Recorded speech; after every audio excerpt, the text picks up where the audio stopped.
Hello, welcome to today's podcast. There's a lot of news there on the thing out there about RTE. There's a lot of debate going around. Of course, I can say I told you so. I've been saying it for quite a while. All about the RTE salaries and how they conduct themselves. I've been saying it for ages, so it's nothing new to me, really, is it?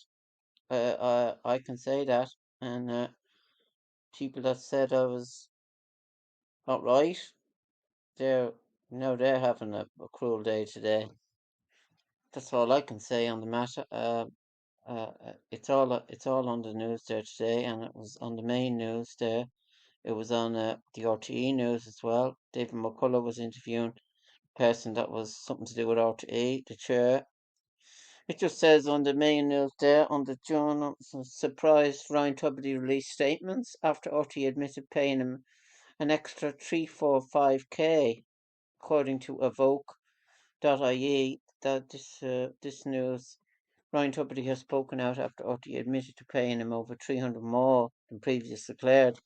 The national broadcaster recently completed a review carried out by Grant Thornton of their records that between 2017 and 2022, Ryan received a total of 345 more than his reported annual earnings. Hours after the news was made public, Ryan responded by saying that he was surprised by the announcement and disappointed to be at the centre of the story. Prince then said, like many people, I'm surprised by the announcement made in RT's statement that gave regarding the errors in the opening of its accounts. It's unfortunate that these errors are in relation to how RT have reported payments made to me, but I just want to make it clear that it's a matter for RTE and I have no involvement in RTE's internal accounting treatment or RTE's public declaration in connection with such payments. So that's what he said there, according to, and of course it'd be different on the RTE news. I must see what they say on that. There seems to be something wrong with the computer today on the Google website. I don't know what it is. It seems like, are you having problems with Google? I seem to be. Now it just said on the RTE website, Tuberty on payments. This is a matter for RTE. Read RTE's full statement on payments to Ryan Tuberty. Explain what are barter accounts transactions. RTE admits paying Tuberty 345,000 more than declared. So it's really a terrible thing. If Vincent Brown was in a studio there, he'd really be enjoying this. I think myself, he'd be he'd be on there if he was on. He'd have a debate on it. He'd make it accountable to people there, and that's only right. I've been saying this for quite a while, as I was saying there about RTA, about the salaries, and I'm sure tomorrow now none of them will talk about it. Joe Duffy, he never goes near it with a badge poll. I've been trying several times, see will he debate it. He just won't go. His salary's quite high as well, Joe Duffy. I've been looking at the salaries there. There was something there on the on the thing there earlier on. So, and I was on TV3. They had something on Virgin Media there tonight. I was just looking at about the salaries, and I'll move on now. But I'm sure it'll be all about it tomorrow on the thing. That was the main news today. And key questions RTE needs to answer over Tubridy's payments. That's just what it says there, and this is on the RTE website. The fundamental question RTE pay deal would relate to trust, credibility, and accountability. What I was talking about. The broadcaster published figures for its highest earnings stars at regular intervals. However, the revelation that the organisation published incorrect information undermines the trust between broadcaster and its audience, politicians, and regulators. Ryan Tubridy was paid for his work as a presenter by RT, but also entered a separate agreement.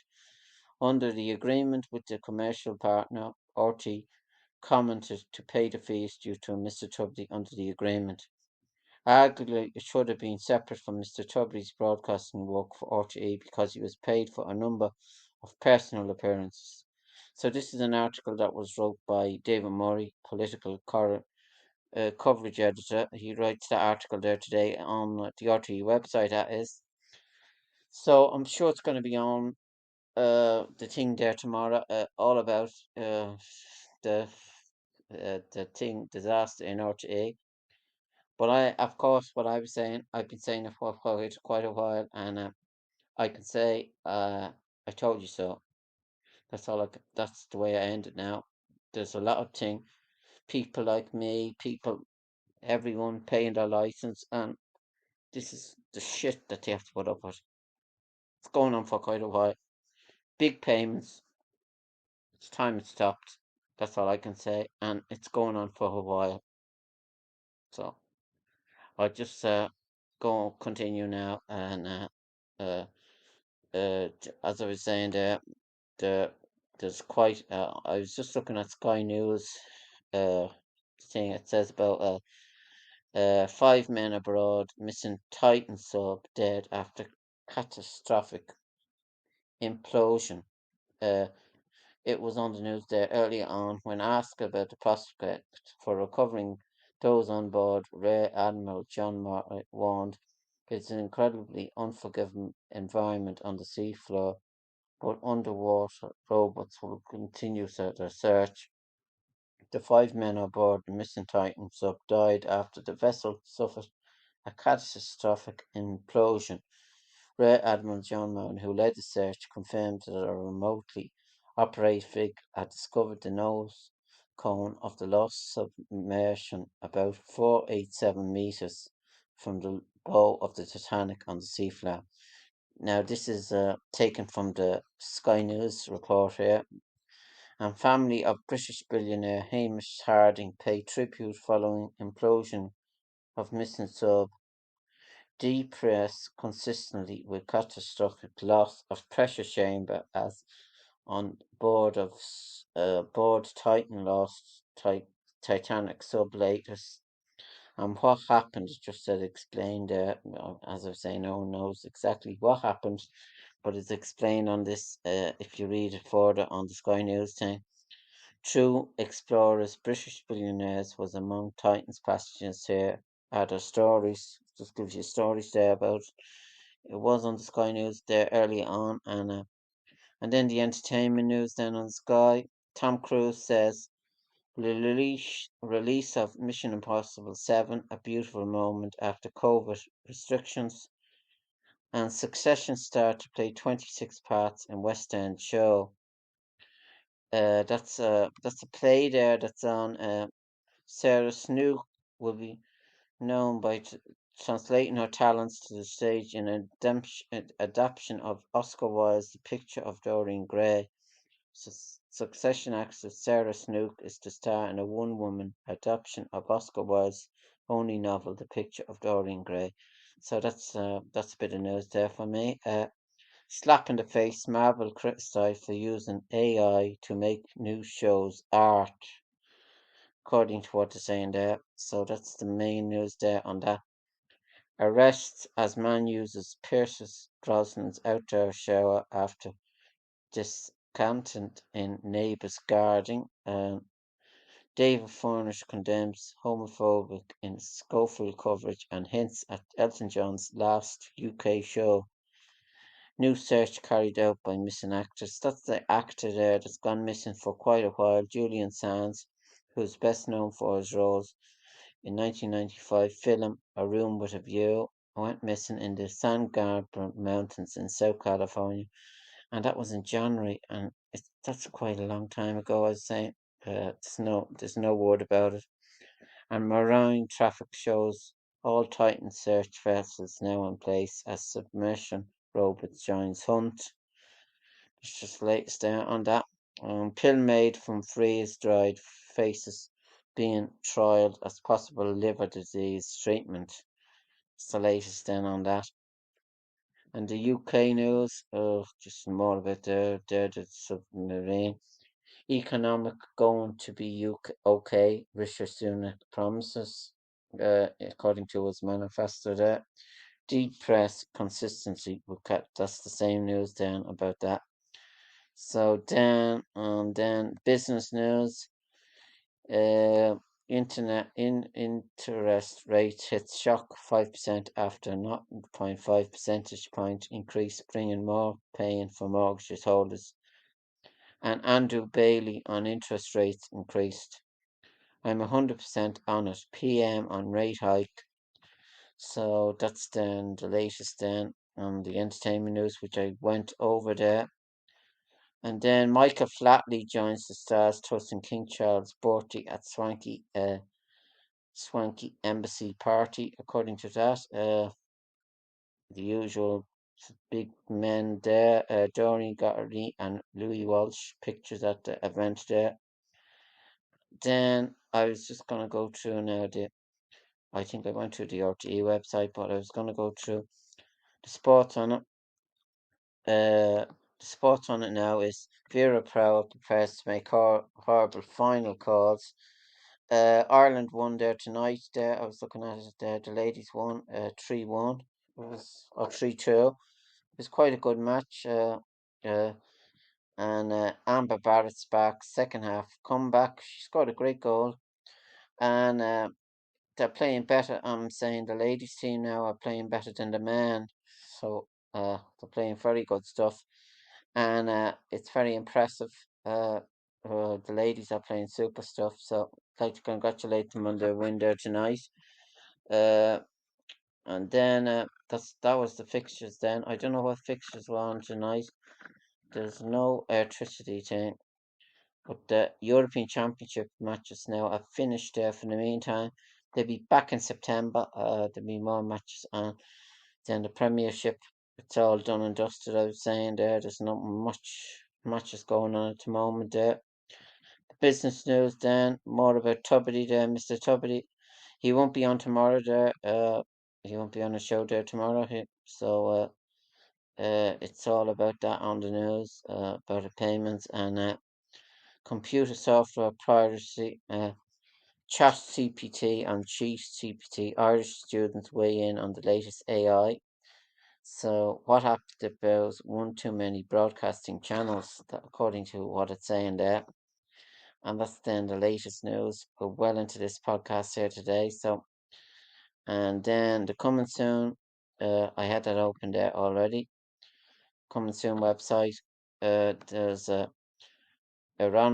iconic roles. Jennifer Lawrence's best movies ahead of No Hard Feelings film coming out.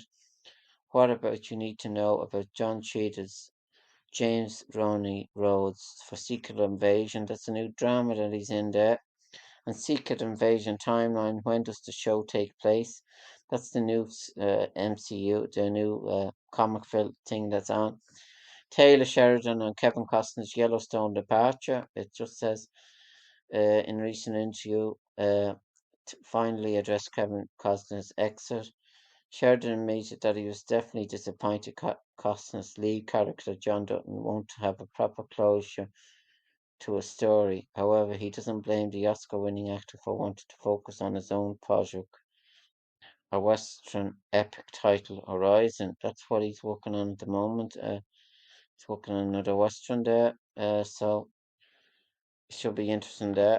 And Christopher Nolan early opinion viewers leave the movie devastated.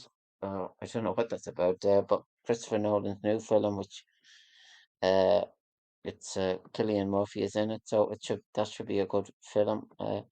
So and then more about the Examiner. I was just gonna look at the Examiner there, the Irish Examiner, but Ryan Tubridy won't be on radio in the morning. It just says more about that. So that's on another website here. So the Irish Examiner, I was gonna look at that. I haven't gone through the Gaelic games now. The tips of the week. The Irish Examiner now here. Crew of missing Titanic sub crew believed to have died instantly in catastrophic implosion, as I was saying there. And Tubbity off air as controversial rages over 345,000. I don't know what it says on the Examiner, but it says there's more about it there. In a statement, Audrey said the money was between 2017, which I've said earlier on, and the Risk Commitment Commission grants Thornton to carry out independent fact-finding reviews.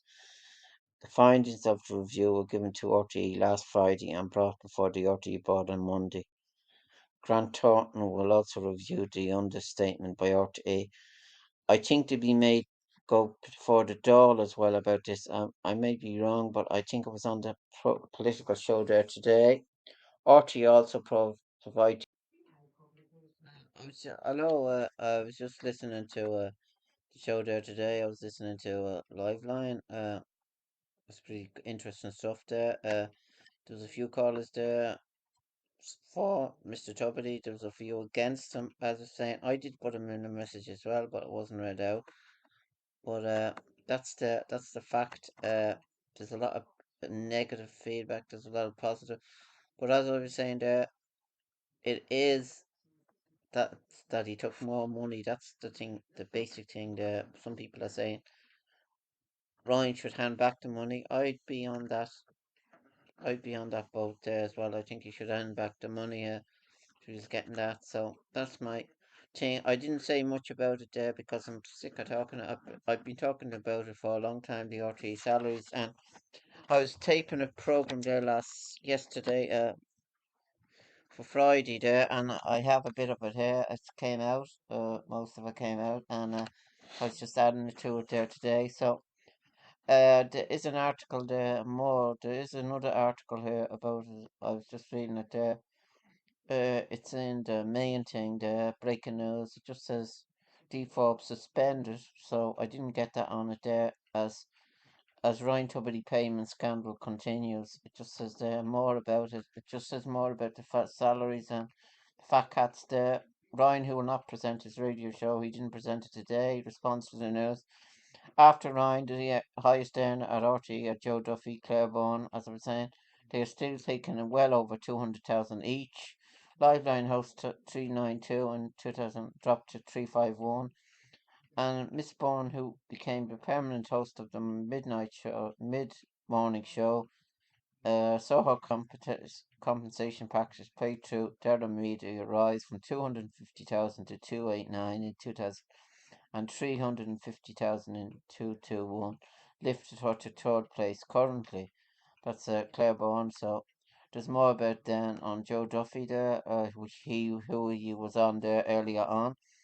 Miriam McCollum was named to Ray Darcy was fourth with an annual wage of 305, which is 145,000 less than what he earned in 2019. Miriam O'Connor, the fifth highest paid, 263,000, 56,500 less than the 3,020 she earned in 2009. So there, all the salaries there. There's a good article there in evoke.ie, which I was reading there, and that's the main article there, and that's on that. So I just thought I'd come back then and add to my podcast, which it wasn't successful there last night. There was something seemingly wrong with the internet there. I couldn't get it fixed at all. It was on the Google website there. It was down for a while, the internet. So I just thought I'd make a podcast anyway, fill in there. And so I'll be back with another one probably on Sunday, maybe Saturday or Sunday. But I do like to make one every day. I enjoy it, and what is kind of happening in RTE, but I'm not sure the next 24 hours or whatever to say what's going to happen. So I'm not sure, but it's public money that they're the people that are annoyed, the people that are paying like license fee, like everyone pays license fee, but they're the people that are annoyed because they're keeping the station, giving the money and funding it. So I think there has to be debate about it, which there was debate on Joe Duffy there today, which I was surprised, and it was kind of mixture, I'd say, but at least it was on. I was surprised. So, and then the GA website, Patrick Manning hoping for positive goal response, and preview Saturday All Ireland Senior Hurling quarterfinals. There's a thing there, but there's quarterfinals there as well on there. And I was saying there's more about on Indiana Jones. Harrison Ford on exciting Indiana Jones It's time for me to grow up, he says, according to the Coming Soon website. That's on that. And then, as I was saying there, that's on more about D Forbes. Oliver Callahan, I see, was filling in for sprinkles of shambles, he says, Oliver Callahan there on the news. And then there's more about the kind President hopefuls. What is the latest on Donald Trump? That's what people want to know. Which I give people a little idea every day what's going on with in his head now. The latest news on this man. Pope Francis on Donald Trump, the fakes, landmarks, and history of artificial intelligence, TD is told. And Trump defiant after pleading not guilty. Now that's all news there, but does not seem to be the latest news at the moment. But I'll get back to you if there's anything else in the news about Mr. Trump. I was just going to go through the fixtures down of the matches there. On Saturday, there's a quarter-final matches. I'm sure you'll be looking at them. The matches then follows Cork and Roscommon. That's on GA Go. That's a pretty exciting feast match. But I think I'd have to give the result to Cork there. I was impressed with them there the last day. Roscommon were good as well, but I think I'd go for Cork there.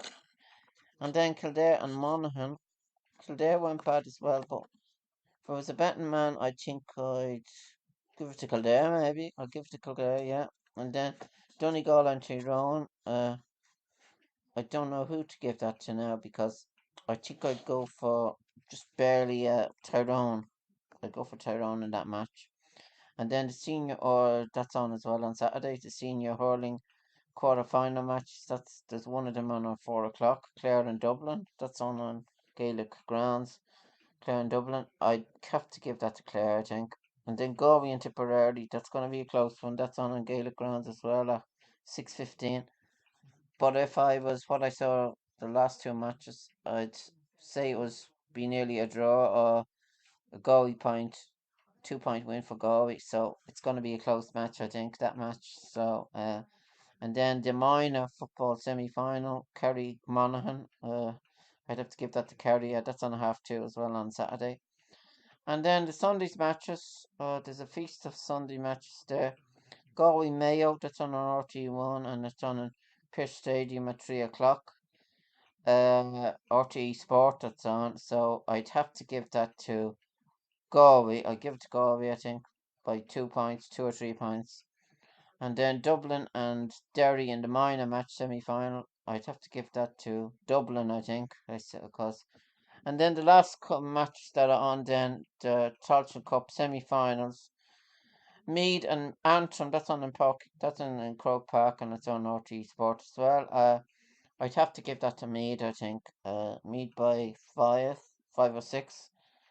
Down and Laois, I think I'd have to give that to Down. And then for, if I got my verdicts back, it would be a Down and Meath final, which would be very interesting though, Down on Meath final in the Tailteann Cup. So that is that match. That is the preview. So I just thought I'd come back with a preview. I'll probably come back with an updated thing there. I'm not sure, but I hope you enjoy my Friday newsline. And as I was saying there, I'm on Patreon and that, and I'm on YouTube. I'm trying to put a thing up on. I try to keep on going anyway. I was saying I'm not getting much pay out of the podcast, which the rest of the people. So I just thought I'd put it up there anyway. And this is the Friday Newsline, and I thank everyone for listening to me. Which I got a good few listeners. So thanks and goodbye for now.